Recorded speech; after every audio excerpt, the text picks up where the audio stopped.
सम्मान के योग्य माताओं, बहनों, पत्रकार, छायाकार दोस्तों, 3 तारीख को बड़ौदा विधानसभा के उपचुनाव का मतदान होना है। मैं पहले भी विधानसभा क्षेत्र के 54 गांव में आप लोगों के रूबरू 2 बार होकर के आया हूं। जब भी आपके बीच में गया, ना केवल आपने आशीर्वाद दिया, बल्कि उस आशीर्वाद के साथ साथ इस बात का आश्वासन भी दिया कि बड़ौदा विधानसभा क्षेत्र सदा चौधरी देवीलाल का समर्थक रहा है। और जब भी हरियाणा की विधानसभा के चुनाव हुए, सन 1977 से लेकर के सन 2009 तक जिस किसी को भी पार्टी ने उम्मीदवार के रूप में आपके बीच में भेजा, आपने उसको सर आंखों पे बैठा करके हजारों वोट से जिता करके विधानसभा में भेज करके चौधरी देवीलाल और चौधरी ओम प्रकाश चौटाला जी के हाथ मजबूत करने का काम किया। जब मैं आपसे मिल रहा था, बड़े बुजुर्ग बड़े खुल करके एक बात कह रहे थे, हम फिर से चौधरी देवीलाल का जमाना लेना चाहते हैं, हम फिर से चौधरी देवीलाल की नीतियों को आगे बढ़ाना चाहते हैं। जिस चौधरी देवीलाल ने अपनी ताउम्र गरीब के लिए, कमजोर के लिए, कमेरे के लिए, किसान के लिए, छोटे दुकानदार के लिए बड़े से बड़े पदों को त्याग करके जहां लोगों के बीच में खड़े होकर के न्याय कराया, आज फिर प्रदेश और देश में उसी तरह के हालात हैं। साथियों, ये 3 तारीख का उपचुनाव केवल विधानसभा का सदस्य चुन करके भेजने का नहीं है। इस उपचुनाव से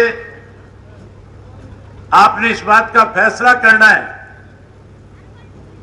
कि क्या प्रदेश और देश में वो सरकार टिके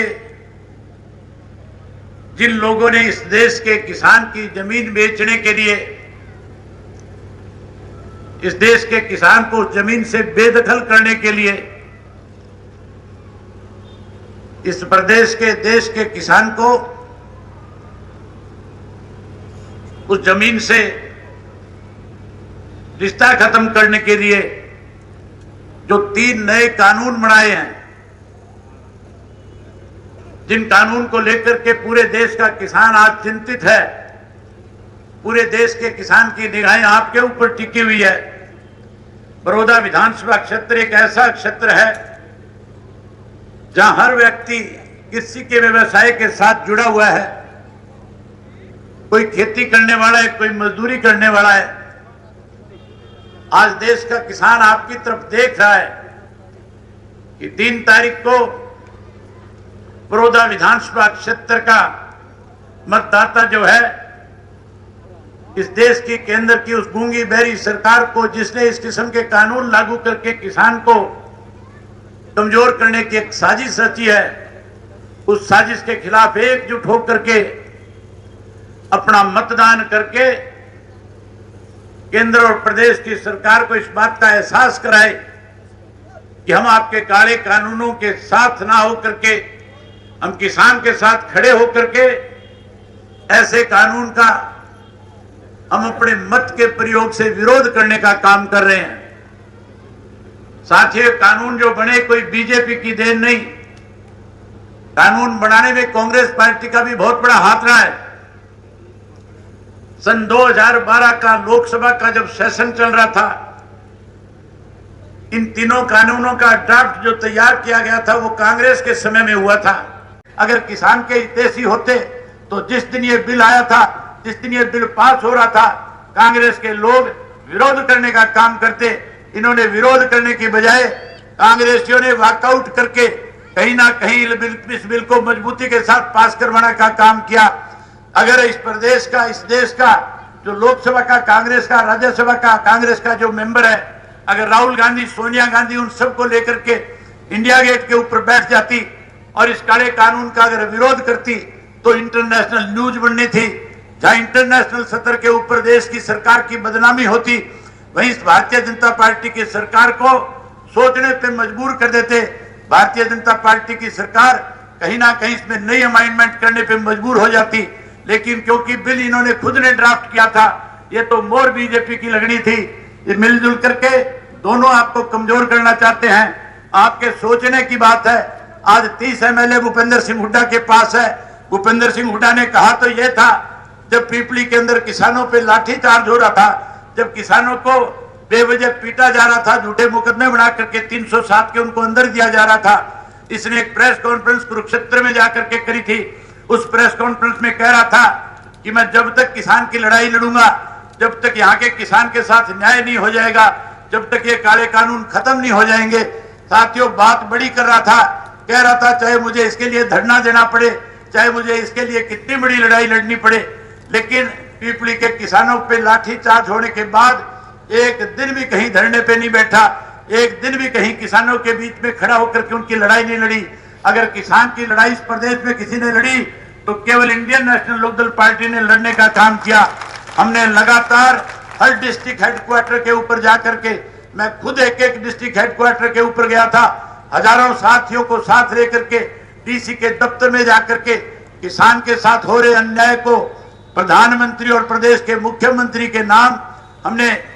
मेमोरेंडम बना करके दिए और हमने कहा कि अगर इस किसान के साथ इसी तरह से बीजेपी की सरकार बर्ताव करती रही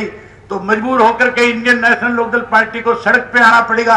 और ना केवल सड़क के ऊपर आके लड़ाई लड़ने का काम करेंगे, बल्कि तब तक उस किसान की पीठ के साथ खड़े हो जाएंगे जब तक उस किसान को न्याय नहीं मिल जाएगा, नई अमेंडमेंट नहीं हो जाएगी। अगर आप चाहते हो कि नई अमेंडमेंट हो तो फिर कांग्रेस को और बीजेपी को दोनों को सबक सिखाना, 3 तारीख को एक एक मोर ऐनक के निशान के ऊपर लगाने का काम करना। मैं खास करके प्रेस के साथियों को एक बात बताना चाहूंगा कि आज ये जितने भी लोग आए हुए हैं, इनमें से कोई भी बड़ौदा विधानसभा क्षेत्र के बाहर का नहीं है।